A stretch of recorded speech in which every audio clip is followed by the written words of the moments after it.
बिजली कवि और बादल कौवा नदी के किनारे एक बड़े पेड़ के नीचे लेटे हुए आपस में बातें कर रहे थे। बिजली, कितनी ठंडी ठंडी हवा चल रही है। हाँ बादल जी, अब मौसम बहुत अच्छा हो गया है। तभी उड़ता हुआ कबूतर उन दोनों के पास आता है। अरे कौवो, तुम दोनों यहाँ आराम से लेटे बातें कर रहे हो, क्या तुम्हें कुछ खबर भी है? क्या बात है गंदी आंखों वाले, क्या तुम्हें तमीज नहीं है आने की? ऐसे ही आकर हमारे सरों पर बैठ जाते हो। काली कवि, कभी खुद भी अच्छा बोल लिया करो। आई बड़ी मुझे तमीज सिखाने वाली। इतना कहकर कबूतर वहाँ से चला जाता है। कबूतर, बात तो बताते जाओ। तुम भी बात मत करो मुझसे, गंदे कौवे। गुस्से में कबूतर वहाँ से चला जाता है। थोड़ी देर बाद बिजली कवि मानो चिड़िया के घर जाती है। वो चिड़िया के दरवाजे पर दस्तक देती है, मगर घर में तो कोई भी नहीं था। लगता है चिड़िया गहरी नींद सोई हुई है। लेकिन बिजली कवि चिड़िया के दरवाजे पर दस्तक देती रहती है। तभी पीछे से मानो चिड़िया भी भोजन लेकर आ जाती है। क्या हुआ बिजली बहन, बस कर दो, क्या दरवाजा तोड़ोगी तुम? चिड़िया, तुम बाहर थी? हाँ बिजली, बताओ क्या काम था? वो मुझे थोड़ा सा भोजन चाहिए था, क्या मिल जाएगा? बिजली बहन, क्या आपने पक्षी का ऐलान नहीं सुना? ऐलान? कैसा ऐलान? कुछ ही दिनों तक जंगल में बारिशें शुरू होने वाली हैं। हमारे आसपास के जंगलों में भी बारिशें हो रही हैं। और पता है बिजली बहन, उन जंगलों में बाढ़ आ गई है। बस इसीलिए मैं भोजन जमा कर रही हूँ। अच्छा चिड़िया, लेकिन वो भोजन? माफ कीजिए कवि बहन, लेकिन आज मैं आपको भोजन नहीं दे सकती, क्योंकि मेरे बच्चे भूखे हैं। फिर मानो चिड़िया अपना भोजन लेकर अंदर चली जाती है और वो अंदर से दरवाजा बंद कर देती है। बदला लूंगी, मैं इस बेइज्जती का बदला लूंगी। चिड़िया की बच्ची, अब तो देखती जा। फिर बिजली कवि गुस्से में वहाँ से चली जाती है। दूसरे दिन मानो चिड़िया जब दाना लेने जाती है तो बिजली कवि चिड़िया के घर में आ जाती है और वो जोर जोर से चिड़िया के दरवाजे पर दस्तक देती है। बबलू भाई, लगता है आज फिर से कोई गंदा पक्षी आ गया है।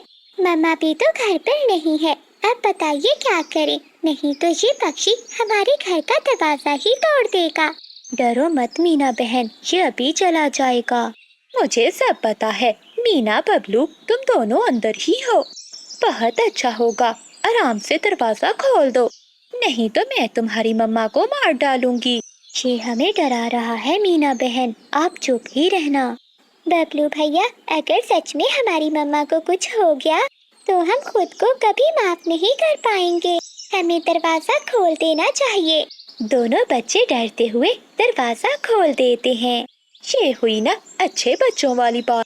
अब चुपचाप एक साइड पे खड़े रहो। बिजली कवि मानो चिड़िया का सारा जमा किया हुआ भोजन उठा लेती है और वहाँ से चली जाती है। बिजली, इतना ढेर सारा भोजन ये तुम कहाँ से लाई हो? मेरी बेइज्जती की थी उस छोटी चिड़िया ने, सारा दाना मैं उसी के घर से लाई हूँ। देखना, अब जब वो छोटी चिड़िया घर आएगी तो रोएगी, उसे ये भोजन नहीं मिलने वाला। बिजली, तुमने तो मेरी सारी चिंताएं खत्म कर दी। अब जंगल में बारिश आई या तूफान, हमें कोई चिंता नहीं होगी। चिड़िया बहन, मैंने तो काफी भोजन जमा कर लिया है। मेरे तो बारिशों के दिन अब आराम से गुजर जाएंगे। हाँ तोते भैया, मैंने भी ढेर सारा भोजन जमा कर लिया है।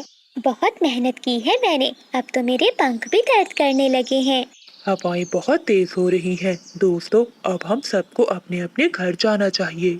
फिर वो सभी दोस्त अपना अपना दाना लेकर अपने अपने घरों को चले जाते हैं। मानो चिड़िया जब अपने घर पहुंचती है तो उसके दोनों बच्चे घर के बाहर बैठे रो रहे थे। बच्चों, आप दोनों ऐसे रो क्यों रहे हो, क्या हुआ है?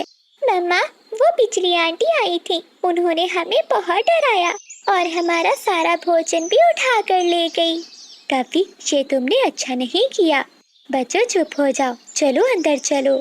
फिर मानो चिड़िया अपने बच्चों को घर में ले जाती है। बच्चों, आप दरवाजा अंदर से बंद कर लो, मैं अभी आती हूँ।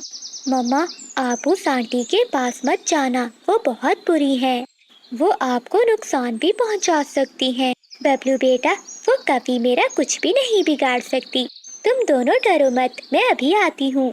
फिर मानो चिड़िया अपने बच्चों को घर में छोड़कर कौवों के पास जाती है।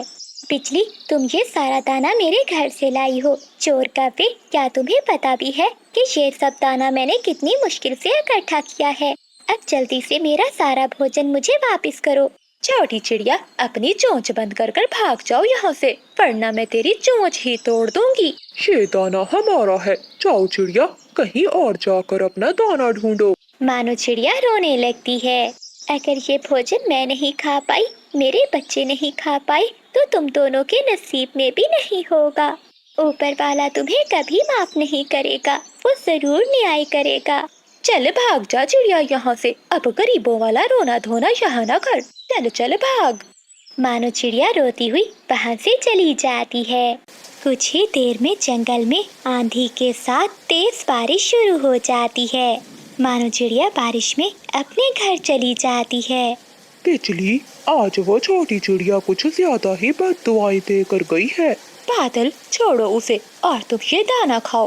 वो दोनों पति पत्नी दाना खा ही रहे थे कि उनका घर जोर जोर से हिलने लगता है।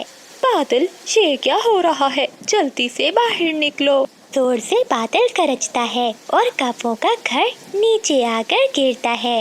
हाय बादल, मेरी कमर टूट गई। लगता है हमें हमारे किए की सजा मिल गई है। चिड़िया, चिड़िया बहन। मानो चिड़िया कौवों का शोर सुनकर वहाँ आती है। फिर मानो चिड़िया उन दोनों कौवों को घर के नीचे से निकालती है। चिड़िया बहन, मुझे माफ कर दो, प्लीज मुझे माफ कर दो। ठीक है, मैंने तुम्हें माफ किया।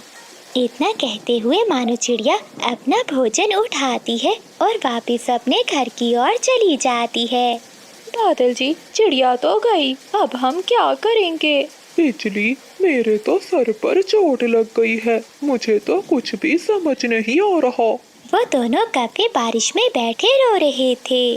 बारिश थी कि और भी तेज होती जा रही थी। बिजली कौवी उड़ती हुई जा रही थी कि उसे रास्ते में कबूतर बैठा दिखाई देता है। वो तुरंत कबूतर के पास जाती है। कबूतर भैया, तुम यहाँ मजे से बैठे दाना खा रहे हो और वहाँ तुम्हारे बेटे किक्की को चील उठा कर ले गई है।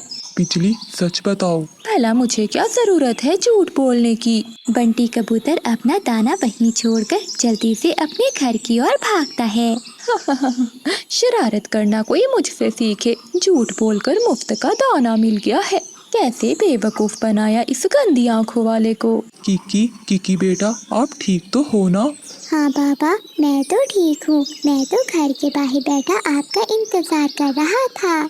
उस दुष्ट कपी ने तो मेरी जान ही निकाल दी। उसने मुझसे कहा कि मेरे बेटे किक्की को चील उठा कर ले गई है। बाबा, आप शांत हो जाएं, ऐसा कुछ भी नहीं है। जरूर कभी आंटी ने मजाक किया होगा। आज तो बहुत भूख लग रही है, चलो चलकर देखती हूँ, कोई शिकार मिल ही जाएगा। ऐसा सोचकर बिजली कौवी अपने घर से निकलती है। वो उड़ती हुई जा रही थी कि उसे एक पेड़ के नीचे चिड़िया बैठी दिखाई देती है। चिड़िया पेड़ के नीचे बैठी मीठा फल खा रही थी। चिड़िया बहन, किसी ने तुम्हारे घर को आग लगा दी है। क्या बिजली, ये तुम क्या कह रही हो? मैंने तो अपना घर कल ही बहुत मेहनत से बनाया था। किसने जला दिया मेरा घर? चिड़िया जल्दी से अपने घर की ओर भागती है। वो उड़ते उड़ते एक पेड़ से टकराकर नीचे गिर जाती है, लेकिन वो फिर से उठती है और अपने घर की ओर भागती है। मीठा फल बस बिजली ही खा सकती है, क्योंकि मैं हूँ जंगल की सबसे अक्लमंद और चालाक कौवी। बिजली कौवी चिड़िया का मीठा फल खाती है और वहाँ से चली जाती है। अरे ये क्या, मेरा घर तो ठीक है, लेकिन बिजली ने मुझसे झूठ क्यों बोला? चिड़िया ऐसे बैठी हुई थी कि तभी वहाँ कबूतर आ जाता है। अरे चिड़िया बहन, क्या हुआ? तुम्हारा ये पाँव कैसे घायल हो गया? क्या बताऊँ कबूतर भैया, मैं तो पेड़ के नीचे बैठी मीठा फल खा रही थी। तभी उस दुष्ट कवि ने मुझसे कहा कि मेरा घर जल गया है, तो जल्दी में आते आते मैं एक पेड़ से टकरा गई। ऐसा ही मजाक उस काली कपी ने मेरे साथ भी किया था। हम छोड़ेंगे नहीं उसे, हम बदला लेंगे। नहीं कबूतर भैया, लड़ने की कोई जरूरत नहीं है। हम बिजली कपी को भी उसी की तरह उल्लू बनाएंगे और चील से पिटाई करवाएंगे। फिर चिड़िया अपनी सारी योजना कबूतर को बताती है। शाम के बाद चिड़िया कवि के घर के पास जाती है और उसके घर के बाहर बैठकर गुलाब जामुन खाने लगती है। चिड़िया, तुमने ये गुलाब जामुन कहाँ से लिए? थोड़े से मुझे भी दे दो। नाना, मैं तो ये मिठाई बहुत मुश्किल से लाई हूँ। ये तो चील दी गुलाब जामुन बांट रही है। क्या चील गुलाब जामुन बांट रही है? लेकिन किस खुशी में? बिजली, बात तो दुख की है, लेकिन जमाने के भी उल्टे रिवाज हैं। चील की माँ मर गई और चीलों में ये रस्म रिवाज है कि उनकी माँ के मरने पर पक्षियों में गुलाब जामुन बांटते हैं। मैं भी गुलाब जामुन लूंगी, मैं भी चील से गुलाब जामुन लूंगी। हाँ हाँ कवि, मैं तो कहती हूँ कि बादल को भी साथ ले जाओ, वो भी चील दी से मिठाई लेकर खा लेगा। फिर बिजली कवि जल्दी से अंदर जाती है और वो अपने पति को उठाती है। उठो बादल जी, जल्दी से मेरे साथ चलो, आज मैं तुम्हें जी भर कर गुलाब जामुन खिलाऊंगी। गुलाब जामुन का सुनकर बादल का बाबी उठ जाता है। बिजली, कहाँ से गुलाब जामुन खिलाओगी मुझे? बादल, मेरे साथ चलो, बाकी की बात मैं तुम्हें बाद में बताऊंगी। दोनों पति पत्नी चील के घर पहुंच जाती हैं। चील हंडिया बना रही थी। कभी वहां जाकर झूठ मूठ कर रोने लगती है। चील दी, बहुत खुशी हुई जो आपकी माँ मर गई। अब इसी माँ के मरने की खुशी में मुझे भी गुलाब जामुन दे दो और मेरे पति जी को भी दे दो। ये सुनकर चील हैरान हो जाती है। काफी, तेरा दिमाग तो ठीक है ना? चील दी, जितने गुलाब जामुन तुमने चिड़िया को दिए हैं उससे ज्यादा ही लूंगी मैं, और मेरे पति को भी 3 गुलाब जामुन देना। अच्छा, तुम यहीं बैठो, मैं अभी तुम्हें देती हूँ। चील दूसरी तरफ से एक डंडा उठाती है।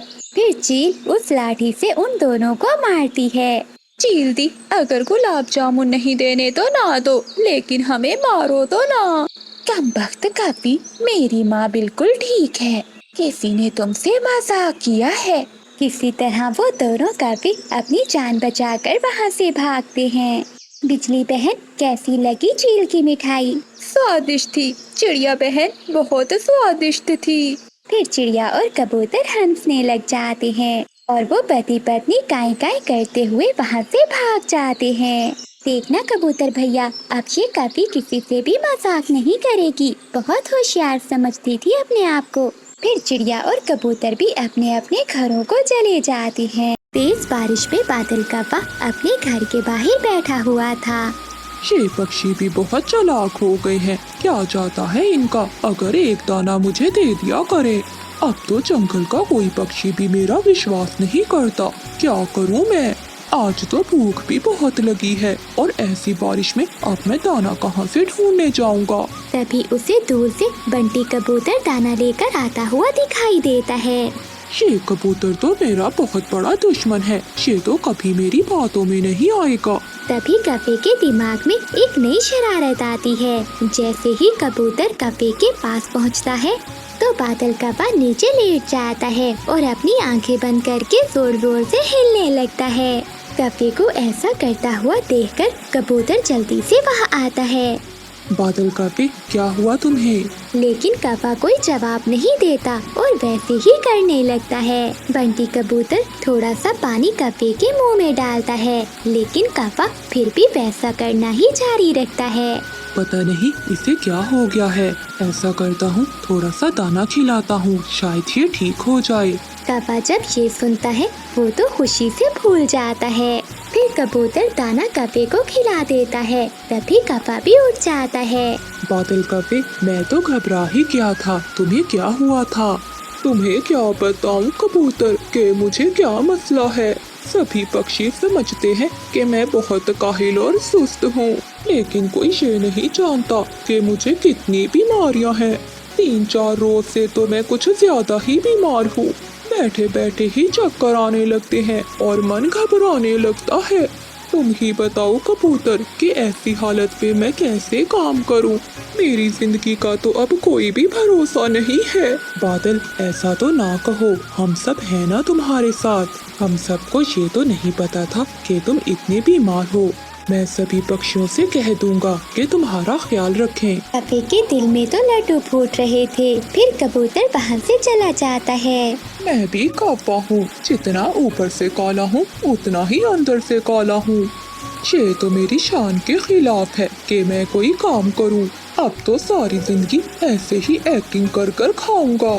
फिर कबूतर चिड़िया के घर जाता है। चीकू तोता भी वहीं बैठा हुआ था। चिड़िया बहन, तुम्हें तो पता है कि बादल कौवा कितना आलसी है, इसलिए मैं उसके सबसे ज्यादा खिलाफ हूँ।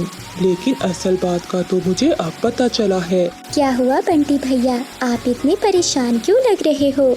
चिड़िया बहन, वो कौवा तो बहुत बीमार है। उसको तो ऐसी बीमारी लगी हुई है कि वो बीमारी मेरी समझ में भी नहीं आई और ना ही उस बीमारी का कोई इलाज है। मैं इसीलिए यहाँ आया हूँ कि इस मुश्किल समय में हमें उसे अकेला नहीं छोड़ना चाहिए। हाँ कबूतर, तुम ठीक कह रहे हो। उसने आज तक हमारे जंगल में कुछ भी अच्छा नहीं किया। लेकिन जो भी हो, वो है तो हमारे जंगल का पक्षी। हमारे जंगल की रौनक उसी की वजह से ही है। बताओ कबूतर, हमें क्या करना होगा? मैंने सोचा है कि हम सब मिलकर बारी बारी उसे दाना दिया करेंगे। हाँ बंटी भैया, आपकी बात बिल्कुल ठीक है, हम ऐसा ही करेंगे। अगली सुबह वो तीनों पक्षी बादल कौवे के पास जाते हैं। बादल भैया, मुझे आपसे बहुत शिकायत है। जैसा भी हो, मैंने हर मुश्किल समय में आपका साथ दिया है। आपको मुझे बताना चाहिए था अपनी बीमारी का। मानो बहन, मैं तुम्हें परेशान नहीं करना चाहता था, बस मैं अकेला ही लड़ना चाहता था। ऐसा कहते हुए कौवा फिर से वही एक्टिंग करना शुरू कर देता है। ये देखकर चिड़िया डर जाती है और वो कबूतर के बताए हुए मुताबिक एक दाना कौवे के मुंह में डाल देती है। कुछ ही देर में कौवा उठकर बैठ जाता है। कौवे भैया, आपने घबराना नहीं है, आप जल्दी ठीक हो जाएंगे। मानो बहन, मुझे लगता है अब मैं जल्दी ही मर जाऊंगा। ये बीमारी मुझे मारकर ही मेरा पीछा छोड़ेगी। अभी तो आज मुझे अपने घोंसले की मुरम्मत का काम भी करना था। जैसे ही मेरी सेहत ठीक होती है, मैं ये काम करना शुरू कर दूंगा। कौवे भैया, मैं कर दूंगी आपके घोंसले का काम। इसी हालत में मैं आपको घर का काम नहीं करने दूंगी। ठीक है चिड़िया बहन, अगर तुम कह रही हो तो ठीक है, वरना मैं खुद ही कर लेता। बेचारी चिड़िया सारा दिन जंगल से सूखे तिनके लाकर कौवे की छत की मुरम्मत करती है। अगले दिन बादल कौवे का मामा साथ वाले जंगल से आता है। वो देखता है कि सभी पक्षी कौवे की बहुत सेवा कर रहे हैं। पक्षियों के जाते ही उसका मामा बादल कौवे के पास जाता है। भांजे, क्या तुम जंगल के राजा तो नहीं बन गए जो सभी पक्षी तुम्हारी इतनी सेवा कर रहे हैं? मामा जी, ऐसा ही समझ ले। अगर आप कहें तो आपको भी ये राज बता दूं। तभी कबूतर वहीं से गुजर रहा था। वो उन दोनों की बातें सुन लेता है। मामा जी, सभी पक्षी मुझे देखकर दूर भागते थे, कहीं मैं उनसे कुछ मांग ना लूं। लेकिन इस बार मैंने भी ऐसा खेल खेला है कि आपने अपनी आँखों से देख ही लिया है। फिर बादल कौवा सारी बात अपने मामा जी को बता देता है। अरे वाह, सच में बादल, तुम्हारे जैसा दिमाग किसी का नहीं है। कबूतर जो सुबह सुबह फल लेकर कौवे के पास आया था, वो ये सारी बातें सुन लेता है और उसे अपने आप पर बहुत गुस्सा आता है कि वो कैसे उल्लू बन गया।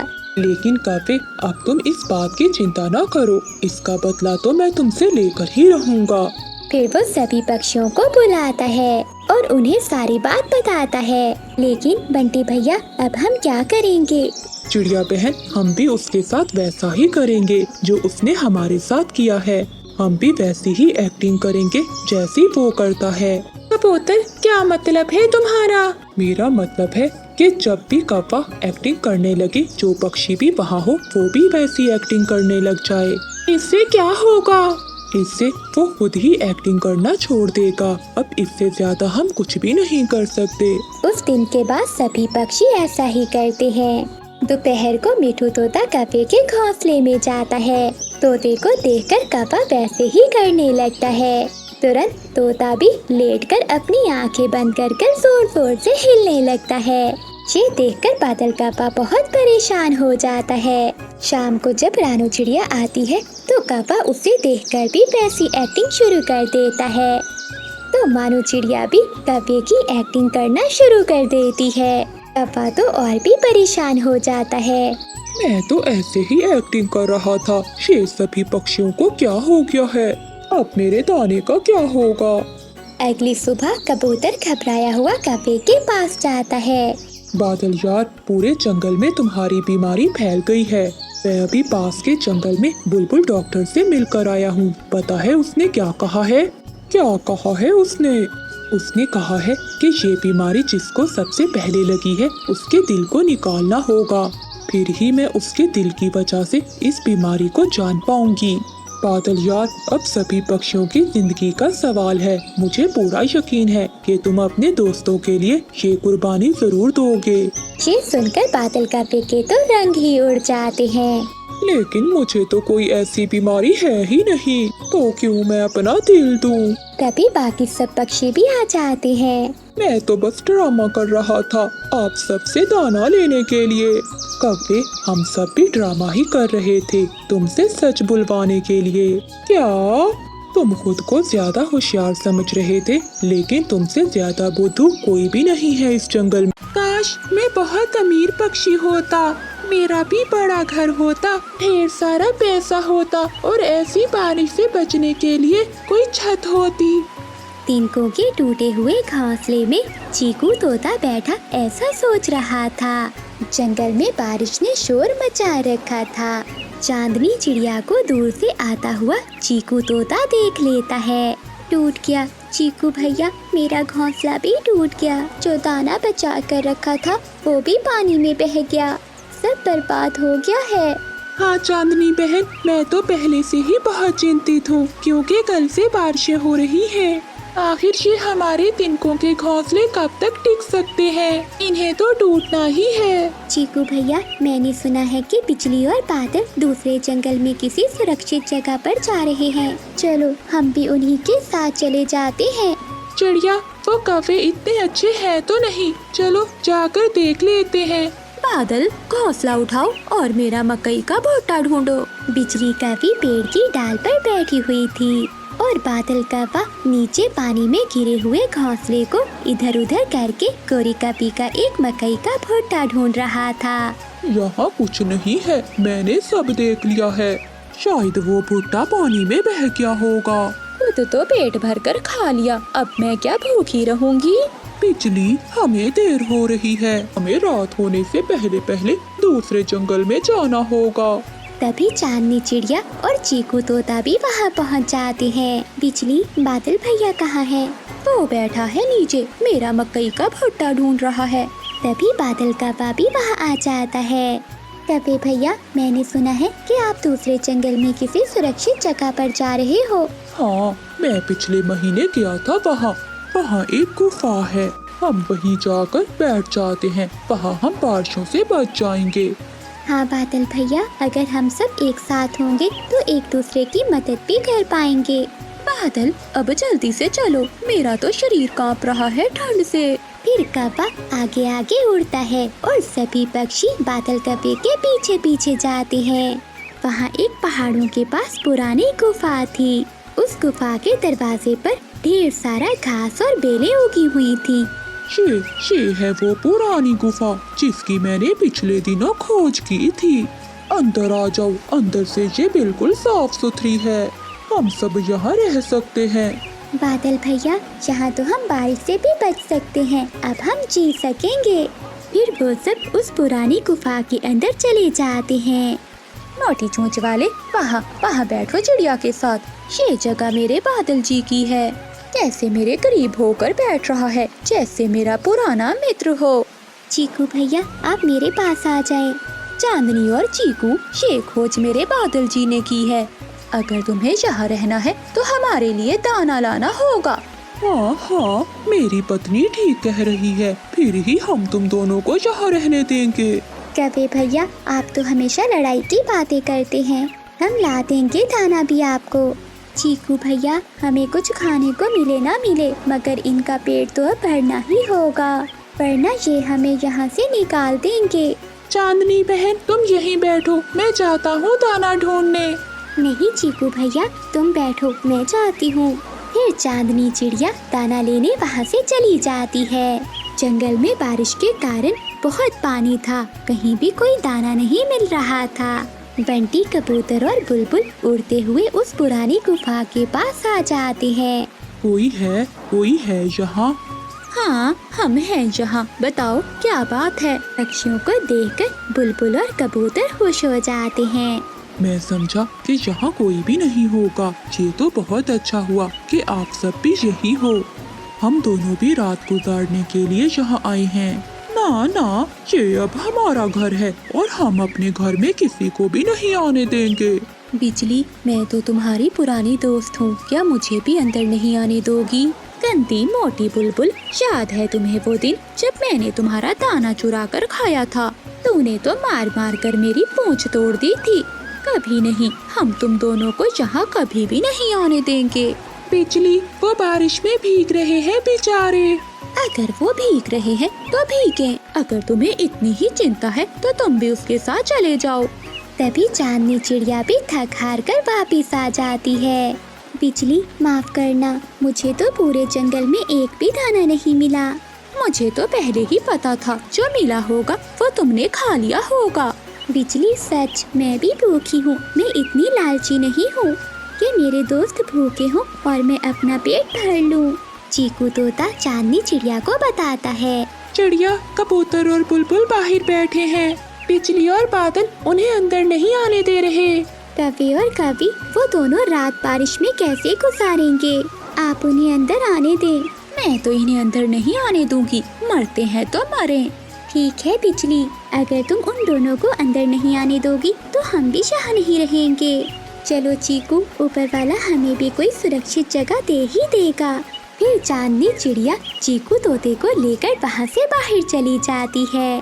फिर चिड़िया, बुलबुल, कबूतर और तोता वो सब मिलकर वहाँ से चले जाते हैं। ये चिड़िया तो सच में यहाँ से चली गई। ये चिड़िया अपने दोस्तों के लिए कुछ भी कर सकती है। क्या था अगर तुम कबूतर और बुलबुल को एक रात यहाँ रहने देती? बादल जी, मैं भूख से मर जाऊंगी। तुम्हें तो पता है कि भूखे पेट मुझे बहुत गुस्सा आता है। पहाड़ों के उस पार नदी के पास चिड़िया को कुछ दिखाई देता है। दोस्तों, वहाँ कुछ है, चलो हमें जाकर देखना होगा। फिर वो सब दोस्त वहाँ जाते हैं। चांदनी, ये तो कोई बड़ी चीज है, उस गुफा से भी बहुत बड़ी। वो एक बड़ी पुरानी बस थी। दोस्तों, अंदर चलकर देखते हैं।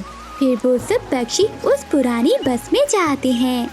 दोस्तों, ऊपर वाले ने हमारी सुन ली। यहाँ तो छत भी है और खाने के लिए इंसानों का भोजन भी है। वो सब बहुत खुश होते हैं, उन्हें छत मिल गई थी। अब वो बारिश के पानी से सुरक्षित थे। बादल, वो देखो सांप, गुफा में बहुत बड़ा सांप है। भागो बिजली, इससे पहले कि वो सांप हमें खा जाए। बिजली कवि और बादल कव्वा वहाँ से भागते हैं और वो उड़ते उड़ते उस पुरानी बस के पास पहुँच जाते हैं। वो खिड़की से अंदर पक्षियों को देखते हैं। चांदनी, तुम यहाँ हो और मेरा दिल नहीं लग रहा था अकेले। बिजली, अब हम सुरक्षित हैं, तुम्हारी उस गुफा से भी ज्यादा। देखो देखो, हमारे पास तो इंसानों की खाने वाली चीजें भी हैं। मेरे सुंदर भाई चीकू, क्या अब अपनी बहन को बारिश में भीगने दोगे? मुझे भी बहुत भूख लगी हुई है। फिर बिजली और बादल भी उस पुरानी बस के अंदर आ जाते हैं और बारिशों के दिन सभी पक्षी सुरक्षित गुजार लेते। तेज बारिश में वो बूढ़ी कवि अपना सामान लिए सागर वाले जंगल से गुजर रही थी। बारिश तो बहुत तेज है, अगर ऐसी बारिश में मैं भीगती रही तो बूढ़ी जान कब तक जिंदा रह सकती हूँ। अब तो मुझे कोई ना कोई आसरा तो ढूंढना ही होगा। वो बूढ़ी कवि अपना सामान लिए फिर से उड़ती है। बिजली, आज तो रसोई से बहुत अच्छी खुशबू आ रही है, क्या बना रही हो तुम? तभी बिजली कवि रसोई से खिचड़ी लेकर बाहर आती है। बादल जी, खुशबू कैसे ना आती, बिजली ने पहली बार खिचड़ी जो बनाई है। वाह वाह बिजली, परंतु ये चावल कहाँ से आए? आने कहाँ से थे भला, चीकू तोते के घर से चुरा कर लाई हूँ। आज मेरा ऐसी तेज बारिश में खिचड़ी खाने को बहुत मन कर रहा था। अब जल्दी से खा लो वरना खिचड़ी ठंडी हो जाएगी। वो दोनों पति पत्नी खिचड़ी खाने लगते हैं तो दरवाजे पर दस्तक होती है। बादल जी, इस समय अब कौन आ गया है? ऐसी तेज बारिश में भी पक्षियों को अपने घरों में आराम नहीं आता। फिर वो दोनों पति पत्नी घर के बाहर आते हैं। काको, मेरी मदद करो, बारिश बहुत तेज है। बारिश रुकने तक मुझे अपने घर में आश्रय दे दो। नाना बुढ़िया, हमारा घर तो पहले ही बहुत कमजोर है, हम तुझे अपने घर में नहीं रख सकते। बेटी, मैं अपने घर जा ही रही थी कि रास्ते में बारिश शुरू हो गई। अब तो रात भी बहुत हो चुकी है। मेरा घर पहाड़ों के दूसरी दिशा में है। अगर इस समय मैं चली भी गई तो पहाड़ों वाली चीलें मुझे खा जाएंगी। कृपया करो और मुझे आज रात अपने घर में आश्रय दे दो। देख बुढ़िया, अब तो चली जा, हमारे घर में तेरे लिए कोई जगह नहीं है। चलो बादल जी, हमारी खिचड़ी ठंडी हो रही है। ऐसा कहते हुए वो कभी दरवाजा बंद कर लेते हैं और वो बूढ़ी कभी बारिश में ही भीगती रहती है। फिर वो बूढ़ी कभी अपना सामान लिए वहाँ से उड़ती है और उसे एक घर दिखाई देता है। वो वहाँ जाकर दस्तक देती है। कोई है तो मेरी मदद करो, मैं बारिश में भीग रही हूँ। अरे, ये इस समय कौन आ गया है? जरा जाकर देखती हूँ, शायद कोई मुसीबत में हो। फिर चांदनी चिड़िया अपने घर के बाहर आती है। बेटी चिड़िया, मैं बहुत मुश्किल में हूँ। बारिश बहुत तेज है और मैं अपने घर नहीं जा सकती। बस आज रात गुजारने के लिए मुझे अपने घर में आश्रय दे दो। माँ जी, इसमें पूछने वाली कौन सी बात है? आप अंदर आ जाइए। फिर चांदनी चिड़िया बूढ़ी कभी को अपने घर में ले जाती है। चिड़िया, तुम्हारा बहुत बहुत धन्यवाद जो तुमने मेरी मदद की।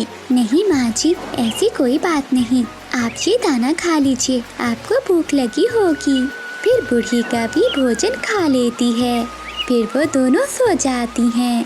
अगली सुबह बारिश भी रुक जाती है। चिड़िया बेटी, तुम बहुत अच्छी हो। मैं तुम्हें कुछ देना चाहती हूँ। ये लो, ये सेब का बीज है। तुम इसे अपने आंगन में दबा देना और देखना, बहुत जल्दी बहुत बड़ा सेब का पेड़ लग जाएगा। ऐसा कहते हुए वो बूढ़ी कभी वहाँ से चली जाती है। फिर चांदनी चिड़िया वो बीज अपने आंगन में बो देती है। अब मैं जल्दी से भोजन ले आती हूँ, कहीं फिर से बारिश न शुरू हो जाए।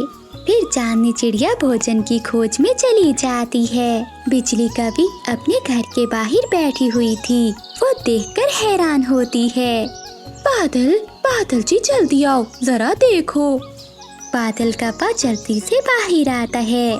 क्या हुआ बिजली, क्यों इतनी सुबह सुबह शोर मचा रही हो? सोने भी नहीं देती। वो देखो बादल, चिड़िया के आंगन में कितना बड़ा सेब का पेड़ है और उस पर लाल लाल रंग के सेब भी लगे हुए हैं। बिजली, ये कैसे हो गया? कल तो यहाँ एक पत्ता भी नहीं था और आज ये सेब का पेड़। चलो पास चलकर देखते हैं। फिर बिजली और बादल चिड़िया के सेब के पेड़ के पास जाते हैं और वो कुछ सेब तोड़कर खाने लगते हैं। बिजली, ये सेब तो बहुत मजे का है। बादल, मुझे लगता है कि चिड़िया को इस पेड़ का पता नहीं है, तभी तो वो भोजन लेने गई है। अगर उसे पता होता तो वो भोजन लेने क्यों जाती? हाँ बिजली, तुम ठीक कह रही हो, लेकिन अब हम उस चांदनी को ये पेड़ नहीं लेने देंगे। फिर वो दोनों पति पत्नी उसी पेड़ पर अपना एक घोंसला बना लेते हैं। शाम को चिड़िया जब दाना लेकर वापस आती है तो वो सेब के पेड़ को देखकर बहुत हैरान होती है। अरे, ये तो मैंने सुबह ही सेब का बीज लगाया था, इतनी जल्दी ये पेड़ भी उग गया। ये जरूर जादुई सेब का पेड़ होगा। चिड़िया पेड़ के नीचे बैठी हुई थी, तभी वो कौवे भी वहाँ आ जाते हैं। अरे ओ छोटी चिड़िया, यहाँ क्या कर रही हो? चलो जाओ यहाँ से। क्या मतलब बिजली, ये पेड़ मेरा है और मैंने ही सुबह इसका बीज बोया था। चांदनी, इस पेड़ पर हमने अपना घोंसला बनाया है और आज से ये पेड़ हमारा है। चली जाओ यहाँ से, वरना मार मार कर पंख तोड़ दूंगा मैं तुम्हारे। चांदनी